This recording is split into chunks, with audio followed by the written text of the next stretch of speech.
Origins is without a doubt one of the most popular Call of Duty Zombies maps of all time, but today we're going to be asking the question, does it hold up? Is it actually still good? And does it compare to these new Black Ops 6 maps? Does it compare to Cold War maps? Is it still good? Without further ado, let's get right into the video. Alright, so honestly, I have glazed Origins so much in my lifetime, I actually want to start this video out with some of the negatives. So the first negative on Origins is that there's actually just too much to do. Like, this is the least casual friendly map of all time. Like, let's just think about how there's 6 generators that equates to 1 power switch. Although it's nice that also unlocks Pack-a-Punch, this is still like way too much to do in your first or second game ever of Origins. And then you have things like the soul boxes, you have the mud, you have dig spots, you have very complicated quests to get the wonder weapon, and it's even kind of annoying to hit the box. Like, you can't just find a box and hit it. You have to find a box location and then turn on the generator and then hit it. And then there's just discs everywhere.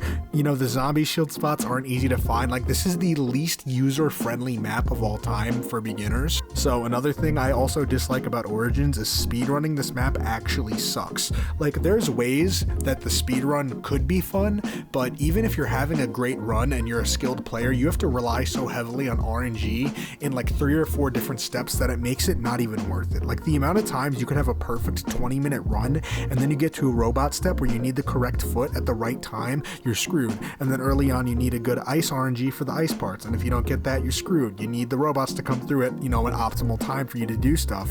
And there's just so much RNG implemented in this Easter egg that it's kind of just really annoying. And that kind of segues us into the next part, that the Easter egg quest is just not fun. Like, this Easter egg quest is not fun at all. You know, if you have 4 people that know what they're doing, it can be fun, but when it comes to just figuring things out and doing stuff, none of the steps alone are fun at all. Like, throwing a G-strike at a hole is not fun. Trying to find a weird zombie in the sky to shoot down and kill is not fun. Running the staffs back and forth like a workhorse is not fun at all. Like, you have to upgrade the staffs and send them back to the downstairs. Then you have to individually put one in each robot, so you need perfect RNG for that. And then you have to move them from the downstairs to the crazy place. That's literal cardio. This map has you just doing zombies cardio for no reason at all. Plus you have to fill the 4 soul boxes, which is just so inconvenient. And then you have to run the slab across the map. Like, there's just so much shit in this Easter egg step that is objectively not fun to do. It's semi-cool to do the staffs and it's semi-cool to upgrade them. But other than that, like, this Easter egg quest is really just exhausting. And, you know, it's just like I said, it's really not fun at all. Like, Rise and Draw, some of the steps are fun. Zetsubo, even some of the steps could be fun and rewarding. I mean, this is just one of the least fun Easter eggs of all time. Like, it's a serious chore list. And then the last negative thing I have to say about Origins is that the spawn area is kind of useless. Like, how many times do you guys actually go back to spawn after you open the middle of the map or the church area? Juggernaut, Pack-a-Punch, Stamina Up, and the best Crazy Place portal all take place in the center of the map. And it's very interesting because this is a 3-lane zombies map, but I just never find myself needing to go back to spawn. Unless you go down and you need to get quick revive or you're doing an Easter egg step, there's really no reason at all to go to spawn, so this kind of makes the flow of the map weird. And now that I think about it, I really don't go to the church that much either. Like, if you're just vibing with the homies, you're just playing, like, there's not really a reason to leave the middle of the map because the staffs are in the middle of the map. Like I said, Juggernog and Stamina Up are in the middle of the map. The 2 best Crazy Place, you know, spots are there. So Origins layout has kind of just aged poorly, so that's pretty much it for all the negative Origins talk. I mean, let's get into the positives. So some of the things I absolutely adore about Origins, the staffs. I overall think the staffs are a great wonder weapon, and I think it's really fun to have 4 elemental wonder weapons in zombies maps because it individually gives each player something to do. When you load up a map like Kino or Ascension and you kind of all just have to go spam the box for the wonder weapon, it's like, oh, okay, you got the wonder weapon, good for you. Like, not fun.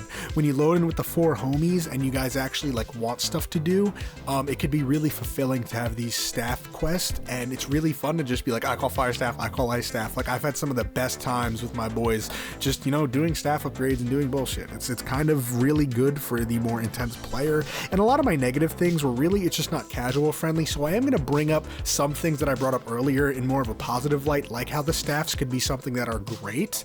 And then next up, I want to say the flow of the map in general is really good. Like, if you like, you know, progression in zombies maps, this one's really rewarding.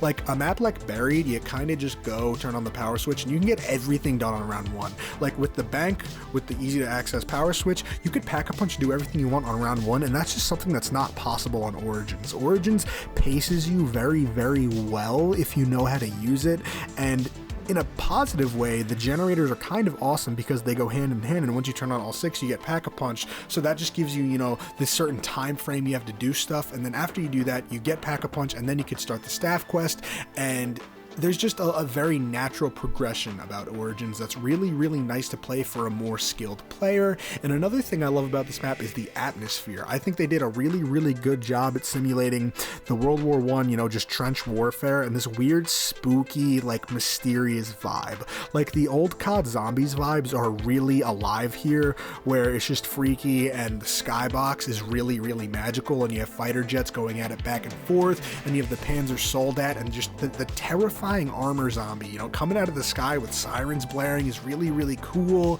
This is also one of the first maps with like progression-based music, and that means, when you do something on the map, it actually gives you a sound cue as a reward. So like when you activate the tank, it plays that dun dun dun dun dun dun, and that's really, really cool. And like when you're just exploring, or when you open the tunnels or go to the crazy place, it just activates a sound cue, and that's something that came out with Mob of the Dead, but they obviously carried it over into Origins. And it's just, it makes the flow of the map feel really cool, and it makes you feel like you're actually doing something very, very important. And another thing I love about Origins is the storyline. Oh my god, is the storyline really, really cool. This is the introduction to the Primus crew, and the intro cutscene is actually magical. Like, this is one of the best intro cutscenes of all time, and you also have so much going on in this map. They introduce us to Samantha, they introduce us to a Maxis that's actually, alive, and we get to hear him through the Maxis drone, and we get these radios that explain a lot of things. And our introduction to Richthofen's actually pretty bleak because he has Maxis's brain on a counter, and they don't really trust Richthofen yet. Like, this is a ripe moment in the COD Zombie storyline where they just met Richthofen and they're like, I don't know, this guy's kind of suspect. I really don't know. So, the characters' dialogue is really good, and they're all kind of on each other's ass, but this is also the most stereotypical version of all the characters. Like, there's just no development here, and they're not homies yet. They're very just like, I'm from my region, and I know these things, and you are not like me. Like, they're just very like stone cold and selective and weird. And another thing I do love about Origins is the weapon selection.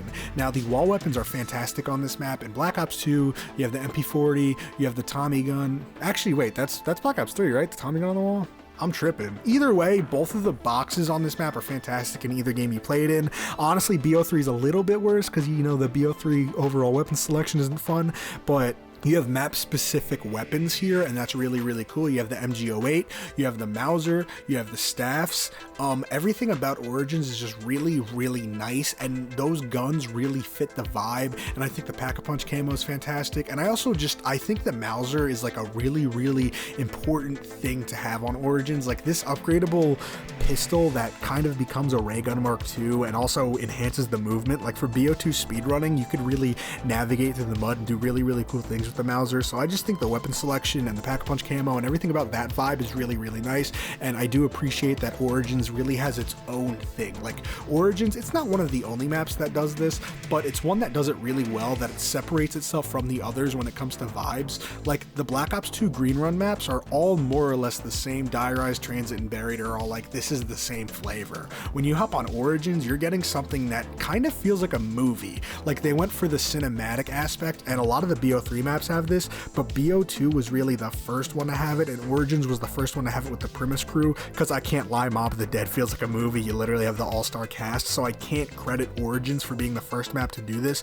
but I can credit it for doing it really, really well. So the question is, does Origins hold up in 2024?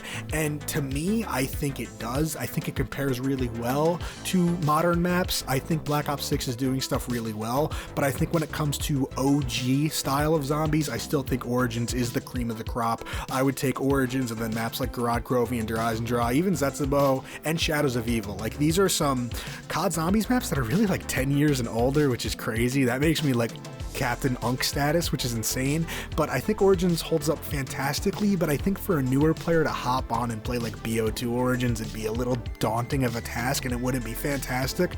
But I think a lot of these new gens would really, really enjoy BO3 Origins if they haven't tried it yet. So yeah, I think Origins holds up. What do you guys think?